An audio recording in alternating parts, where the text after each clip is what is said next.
troisième année consécutive, Grand Paris Sud-Est Avenir a mis en place son projet d'éducation au développement durable au sein des écoles de son territoire.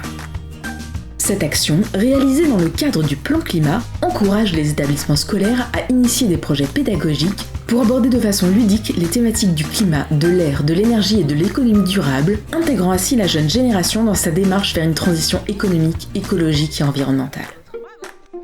De novembre 2020 à avril 2021, 16 classes de CM1 et CM2 de 10 communes du territoire Grand Paris Sud-Est Avenir ont participé à ce projet avec pour objectif d'accélérer la prise de conscience et les changements de comportement grâce à des actions concrètes autour des thématiques de la consommation et de l'environnement. Tout au long de l'année scolaire, les élèves ont pu bénéficier de l'intervention de médiateurs et médiatrices scientifiques de l'Exploradome dans leur classe durant 3 séances réparties sur 3 trimestres. La première séance introduit la thématique du changement climatique. Le sujet a été abordé selon 2 axes différents, les causes et les conséquences du réchauffement climatique ou l'impact des activités humaines sur notre climat. Lors de ces premières séances, certaines classes ont cherché à reproduire et à comprendre les effets du réchauffement climatique sur l'atmosphère et les océans grâce à plusieurs expériences scientifiques comme la fabrication de dioxyde de carbone, la reproduction de l'effet de serre, la mise en évidence des effets de la fonte des glaces polaires sur la hausse du niveau de la mer et la dilatation des eaux des océans. Pour la deuxième séance, 3 parcours différents étaient proposés. Favoriser la nature en ville, réduire la consommation d'énergie, lutter contre le gaspillage alimentaire. Dans le parcours Favoriser la nature en ville, les élèves se sont interrogés sur la biodiversité présente dans nos cités. Certaines classes ont observé, décrit et dessiné des espèces animales de manière scientifique, puis mis en évidence leurs liens, interactions et interdépendances pour aboutir à une classification. C'est un puceron vert, il a 6 pattes, il a un corps en 3 parties et une paire d'antennes. C'est de la famille des insectes. Mon animal est une araignée et c'est dans la famille des arachides. Arachnides, exactement.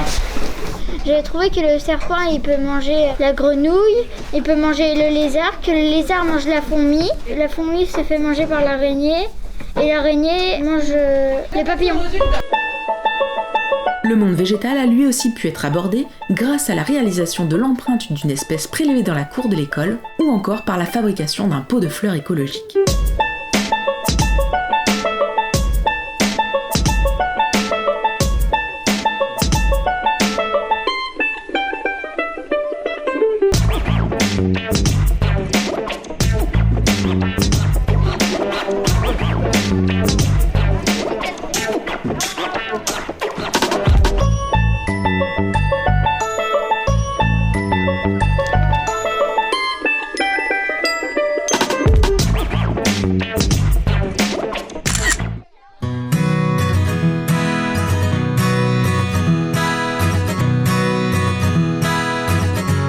Durant le parcours Réduire la consommation d'énergie, les élèves sont partis à la découverte des modes de production d'énergie.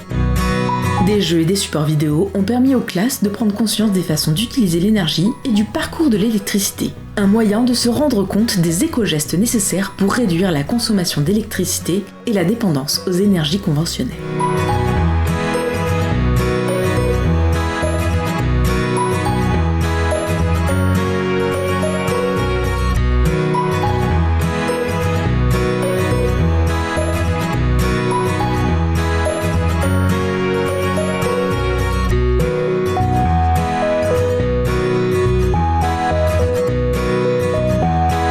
Lampes de Faraday, éoliennes, panneaux solaires, turbines hydrauliques, voitures à hydrogène et dynamo sont tout autant de manipulations utiles aux élèves pour expérimenter le fonctionnement des énergies à basse émission de carbone. Certaines classes ont réalisé des exercices pratiques pour se rendre compte des gaspillages en amont dans la chaîne d'approvisionnement, tandis que d'autres ont caractérisé les déchets et estimé la quantité des restes qui finissent dans nos poubelles. Alors pour mon repas de rêve, j'ai mis une banane. Moi j'ai pris une limonade, frites, du gruyère, une portion de melon, plus un camembert, une portion de saumon, plus un fromage blanc, 3 cordons bleus, des lasagnes, 3 hamburgers, 3 nems, un jus de pomme, 4 éclairs au chocolat. 4 ce qui fait 9257 calories.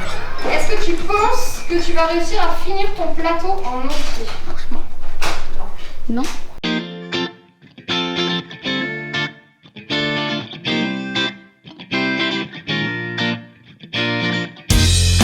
Afin de faire le lien entre les séances et montrer la continuité du parcours, des devinettes étaient posées à chaque fin de séance.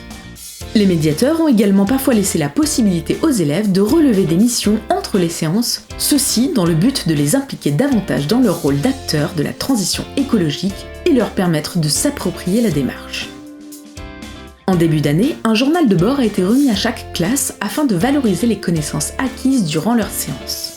Les élèves et les enseignants y ont rassemblé leurs expériences, leurs observations, leurs idées, leurs questions et leurs réponses, illustrant leur travail grâce à des photos, des dessins, des présentations et bien d'autres créations.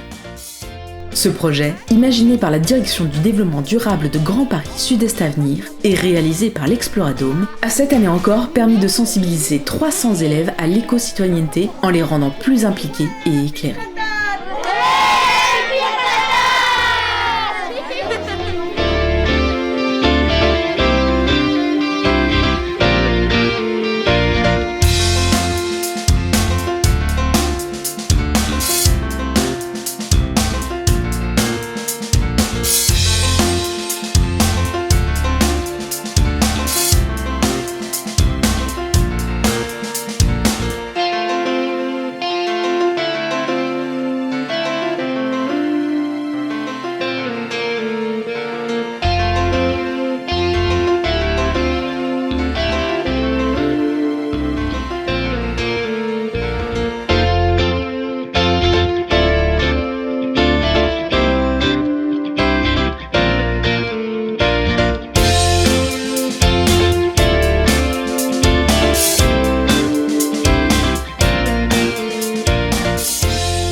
Ici, là, c'est une dynamo. La dynamo, elle va nous servir à allumer cette petite lampe.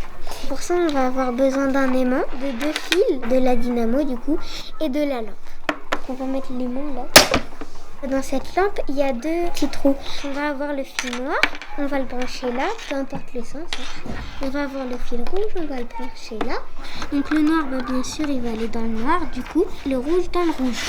Là, il y a le fil de cuivre, donc qui va nous aider à allumer la lampe. Tu veux bien m'aider à la tenir, s'il te plaît? Là, on va tourner, et du coup, ça va l'allumer. Ouais, plus vite. Ah ben, c'est ce que je fais. Elle a plus de piles. Elle s'allume. Elle s'allume plus. Ça filme. Petit message avant de partir, abonnez-vous, likez, partagez et bonne suite de vidéos.